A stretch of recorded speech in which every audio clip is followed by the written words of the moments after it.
Hi everyone, my name is Victoria. I'm a freelance space journalist and a media researcher. Today we'll talk about how space research is communicated to the public by Russian quality media.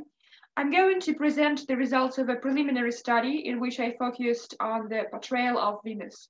For me, a metaphor that Venus is a Cinderella among the planets of the solar system seems fitting. For a long time, it was sort of forgotten by public, hidden in the shadow of Martian media fame, too inhospitable for life, hot and scary. Then in 2020, Venus suddenly shone in the light of news about the possible detection of a possible biomarker. Sure, the magics didn't last long, but with the help of the earlier theories and active mediatization of this research area, the position of Venus seems to have changed for the better. In Russia, hopes for Venusian life have been around for quite some time, starting with, but not limited to, the theories expressed by Leonid Xanfomality of Space Research Institute of Russian Academy of Sciences. In the course of this study, I analyzed the content of the web versions of newspapers Rossiyskaya Gazeta and Izvestia. The sample included 102 texts found by the keyword Venus. The study excluded materials in which Venus was mentioned only in passing, as well as items that were not related to science. I have looked into the topics covered in relation to Venus and the sourcing preferences of the journalists of the media under review. This time period was chosen in order to observe possible changes in the coverage of the search for life on Venus due to the fact that in the academic environment, both Russian and foreign, this topic was actualized several times during these years. So the results are that the most extensively covered topics through the years include the possibility of life on Venus, a new mission to the planet, namely Venera D, and various atmospheric phenomena. Russian press covered the astrobiological aspects of the studies of Venus in 2015, 2016, 2019, and 2020. Life on Venus is mentioned in context of several theories. In some cases, topics overlap. Venus may once have been habitable. There may be life in the clouds right now. There may be life on the surface. A new mission to Venus, Venera D, was first mentioned in 2012, but until 2020, articles with news about it didn't include any references to the search for life.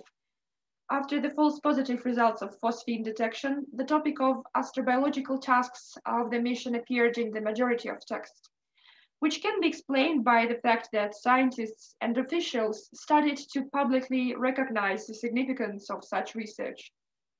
Overall, the coverage of Venusian astrobiological attractiveness in both newspapers doesn't seem to be in depth, but when it comes to the assessment of the possibility of life anywhere on Venus, the ideas are presented carefully, in most cases in a neutral manner, accompanied by the points for and against particular theories.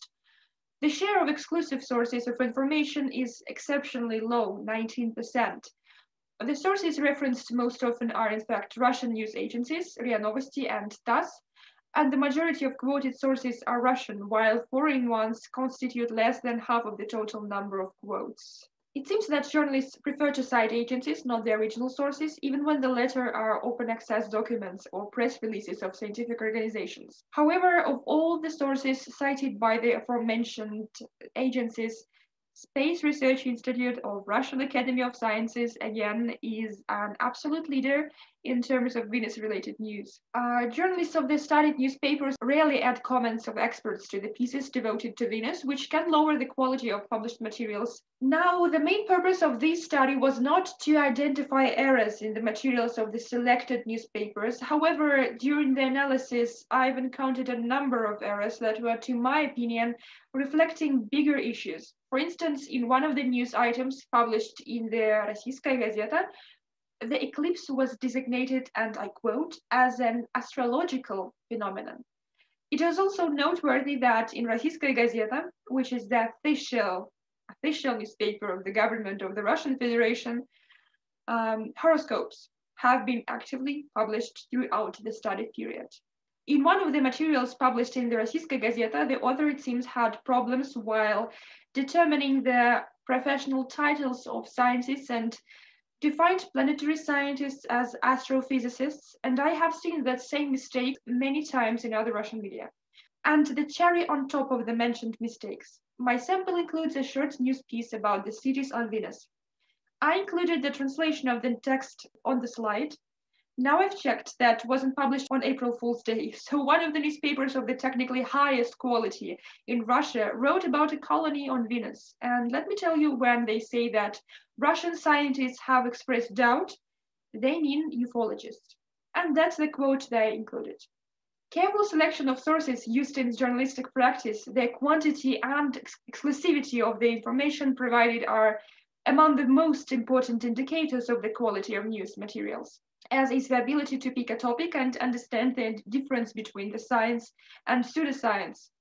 Unfortunately, as my research has shown, there are occasional slip-ups in favor of pseudoscience in the newspapers under review.